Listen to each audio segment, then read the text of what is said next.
Hello everyone, welcome back to our channel. My name is Seema Shanay and today we are going to talk about structure of atom.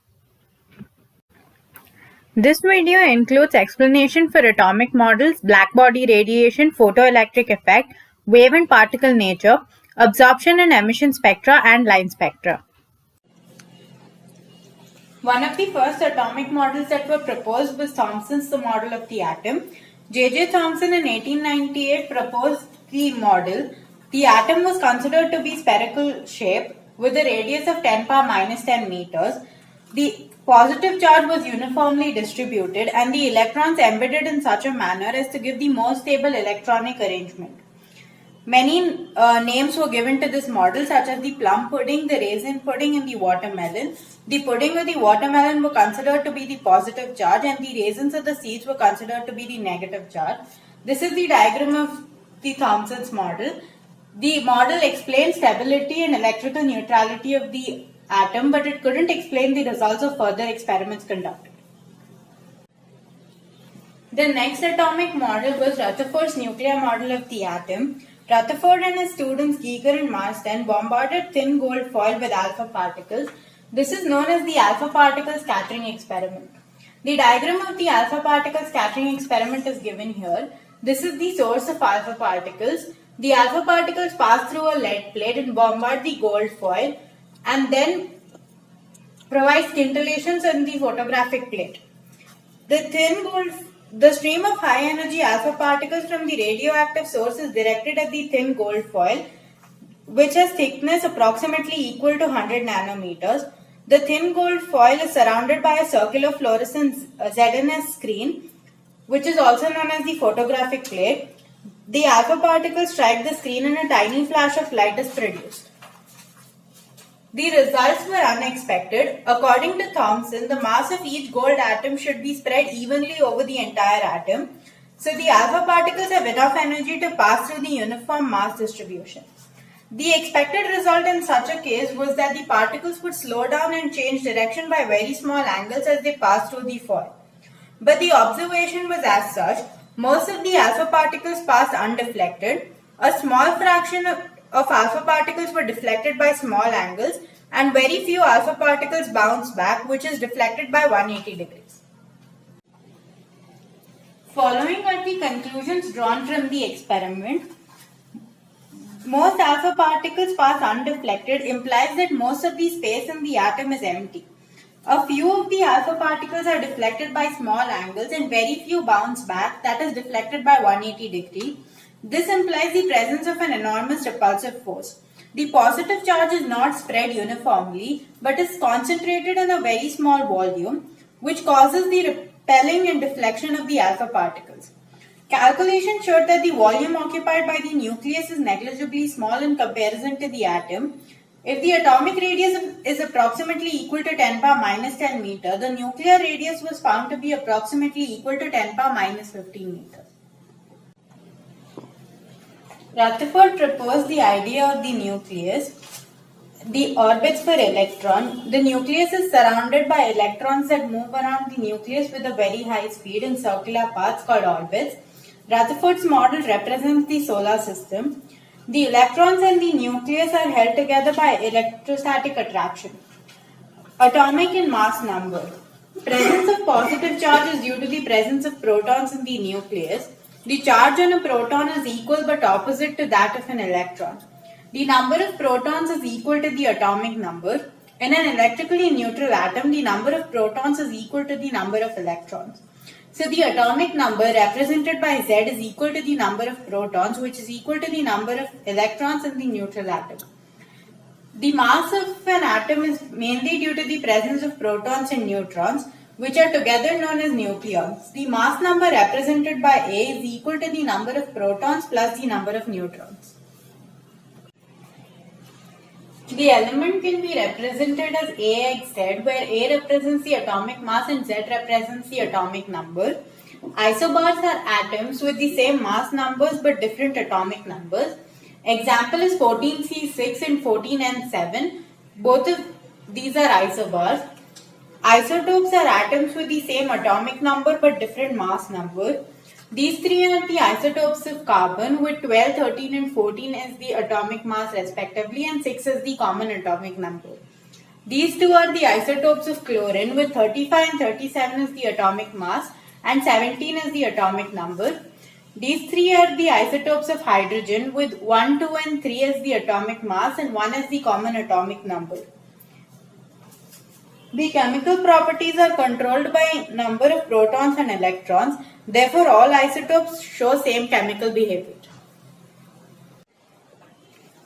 One of the major drawbacks of Rutherford's nuclear model of the atom is the fact that it couldn't explain the stability of the atom. Rutherford's nuclear model of the atom is compared to the solar system. When classical mechanics is applied to the solar system, planets describe well-defined orbits around the sun. Planetary orbits, the calculation of the theoretical and experimental results match. The electrons move around the nucleus in well-defined orbits. The body moving in an orbit undergoes acceleration. Even if the body moves with constant speed, it accelerates due to the changing direction in the orbit. Electron undergoes acceleration like planets. According to Maxwell's electromagnetic theory, charged particles emit electromagnetic radiation when they accelerate. This feature is not applicable for planets because they are uncharged. The electron will emit radiation and the energy of the radiation comes from the electronic motion.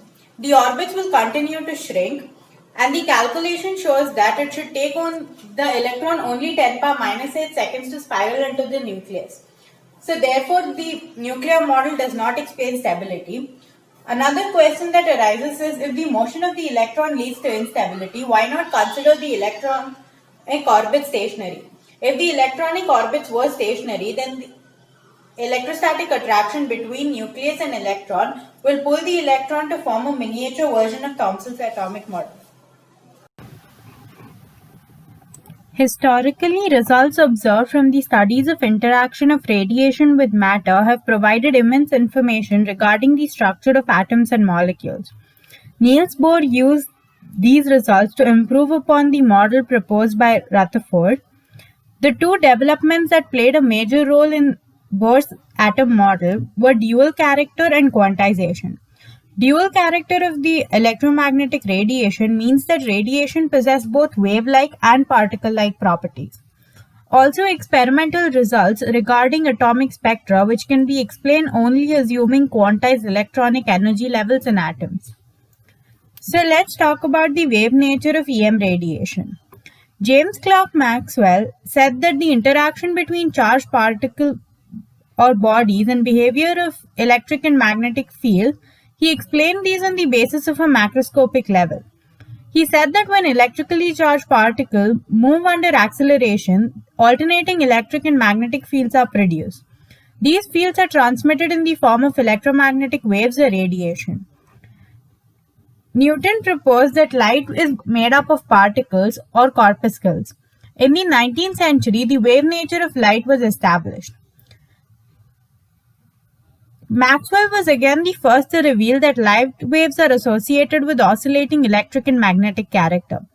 Although electromagnetic wave motion is complex in nature, here are some of the simple properties. The oscillating electric and magnetic fields are perpendicular to each other and perpendicular to the direction of propagation of the wave. Electromagnetic waves require no material medium for their propagation. They can travel in vacuum. It is now well established that there are many types of electromagnetic radiation. These can be differentiated in terms of their wavelength or their frequency. All of these constitute an electromagnetic spectrum, and the different regions of the electromagnetic spectrum are identified by different names. This is the whole of the electromagnetic spectrum. On the far left side with the maximum frequency and lowest wavelength are gamma rays, followed by X-rays, followed by ultraviolet rays, then the visible spectrum, infrared, microwave, radio waves, and long radio waves. All of these are identified by their own individual names. Some of the examples are radio wave region or the radio wave frequency region, which is found around 10 power 6 Hz and is used for broadcasting. The microwave region is found around 10 power 10 Hz and is used for radar. The IR region is found around 10 power 13 Hz and is used for heating. The UV region, which is found around 10 past 16 Hz, is a component of the sun's radiation, and a small portion around 10 power 15 Hz comprises of the visible spectrum. All of these wavelengths are in meters, while the wavelengths for the visible region are given in nanometers. The frequency is represented in terms of Hertz. These special instruments are required to detect non-visible radiation. Different kinds of units are used to represent electromagnetic radiations. These radiations are characterized by properties, mainly frequency and wavelength. Frequency is represented by nu, its SI units is Hertz, and frequency can be defined as the number of waves that pass through a given point in 1 second. Wavelength is represented by the Greek letter lambda, its SI unit is meter, but for our convenience we use different units like centimeters, nanometers, etc. Wavelength can be described as the distance between the corresponding points of two consecutive waves. If these are two of the consecutive waves, then the distance between point A and B is equal to the wavelength of the wave. In vacuum, all types of electromagnetic radiations travel at the same speed regardless of their wavelength. The speed that is common is 3 into 10 power 8 meter per second, which is also known as the speed of light. The symbol is c, and this can be expressed by the equation c is equal to nu lambda, which relates the speed of light to its frequency and wavelength. Other commonly used quantities are wave number. It is especially used in spectroscopy, represented by nu dash. It is defined as the number of wavelengths per unit length, and the SI unit is meter inverse, but more commonly used units are centimeter inverse, etc. Some experimental phenomena like interference and diffraction cannot be explained by wave nature of electromagnetic radiation.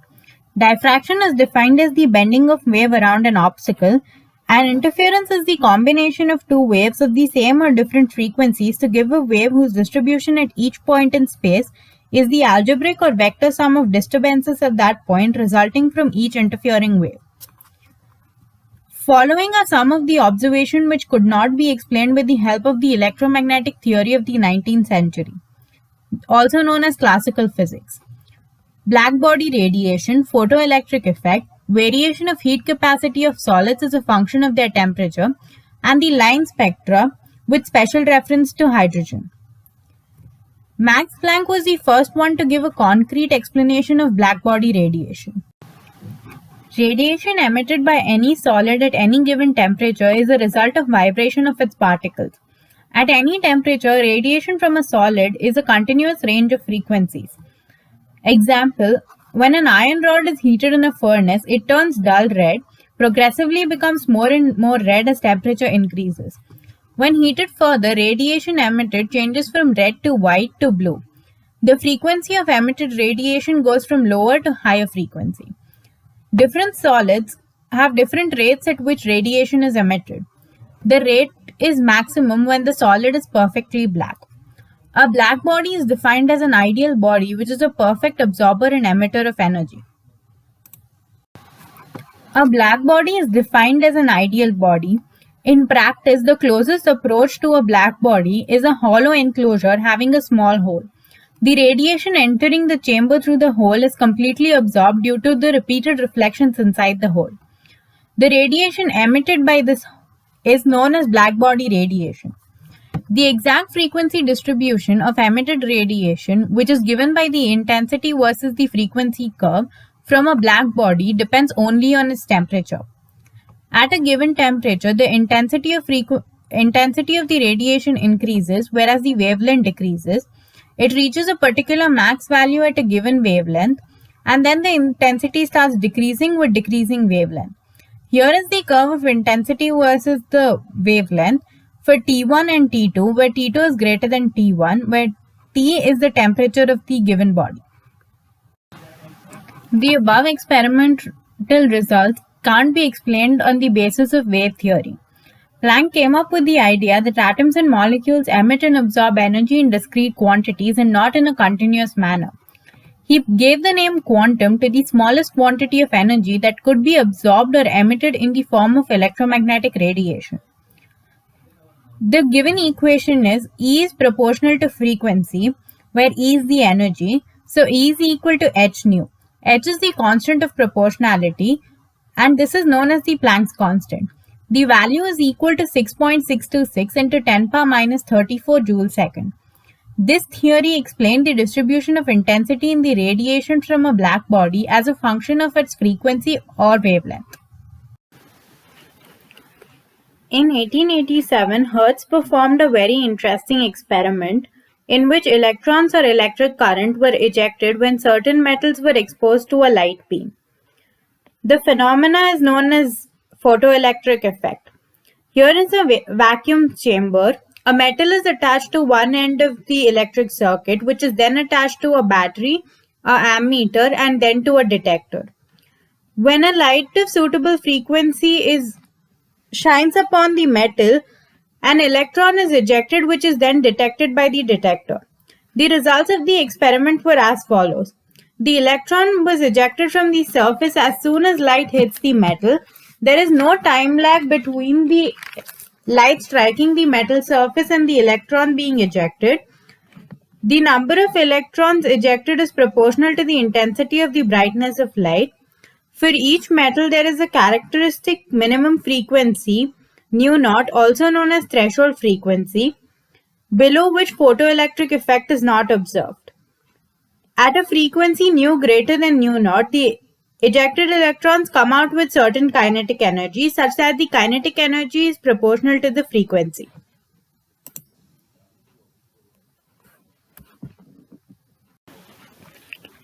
These experimental results cannot be explained by classical physics. According to classical physics, the number of electrons ejected and kinetic energy should depend on the intensity. But what is observed is that the number of electrons does depend on the intensity, but the kinetic energy does not. According to classical physics, the concept of threshold frequency should not exist.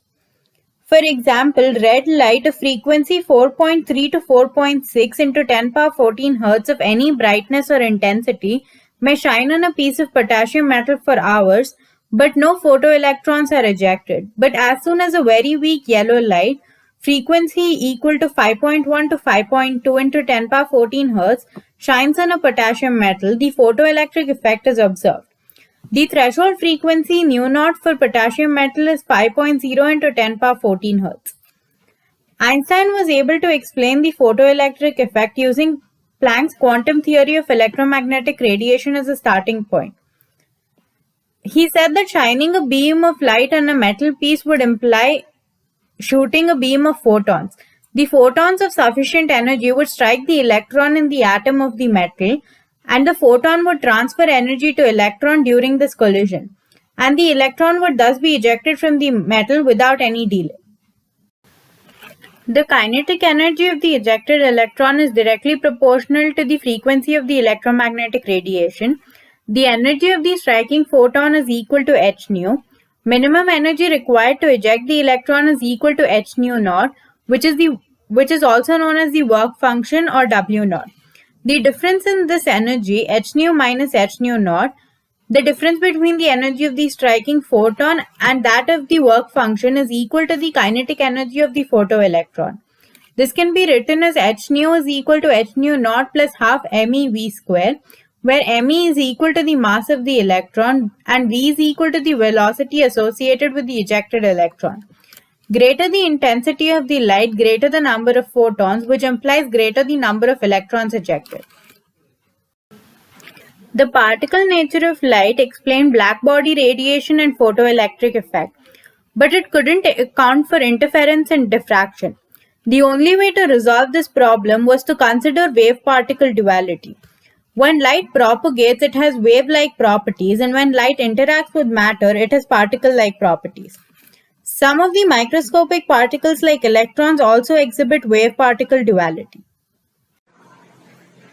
The next topic is the evidence for quantized electronic energy levels, which is also known as the atomic spectrum. The speed of light depends upon the nature of media through which it passes. A beam is deviated or refracted from its original path as it passes from one medium to another. When white light is passed through a prism, the wave of shorter wavelength bends more than the wave of longer wavelength. A ray of white light spreads out into a series of colored bands known as a spectrum. Spectrum of white light ranges from 7.4 7.5 into 10 power 14 hertz to 4 into 10 power 14 hertz. 7.5 into 10 power 14 hertz being the frequency of violet light and 4 into 10 power 14 hertz being the frequency of red light. It is also known as a continuous spectrum. A continuous spectrum is when the colors merge into the next. Electromagnetic radiation interacts with matter. Atoms and molecules absorb energy and reach a higher energy level. Greater the energy, lower the stability. So these atoms and molecules return to the normal energy state by emitting electromagnetic radiation. Emission spectrum, a spectrum of radiation emitted by a substance that has absorbed energy. Atoms, molecules or ions absorb radiation and go into the excited state. Production of emission spectrum, energy is supplied to sample by heating or irradiating it, and a particular wavelength or frequency of emitted radiation is recorded as the sample gives up the absorbed energy. Absorption spectrum is a photographic negative of the emission spectrum. A continuum of radiation is passed through a sample which absorbs a radiation of certain wavelength. The missing wavelength of the absorbed radiation results in dark spaces in the continuous spectrum. A study of the emission or absorption spectra is known as spectroscopy. Spectrum of visible light is a continuous spectrum and has all wavelengths of visible light represented in the spectrum.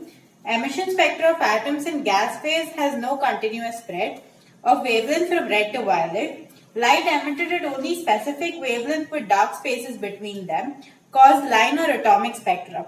The emitted radiation is identified by appearance of a line in the spectra.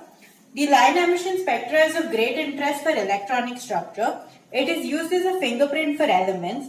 The exact matching of spectral lines is used for identification of elements.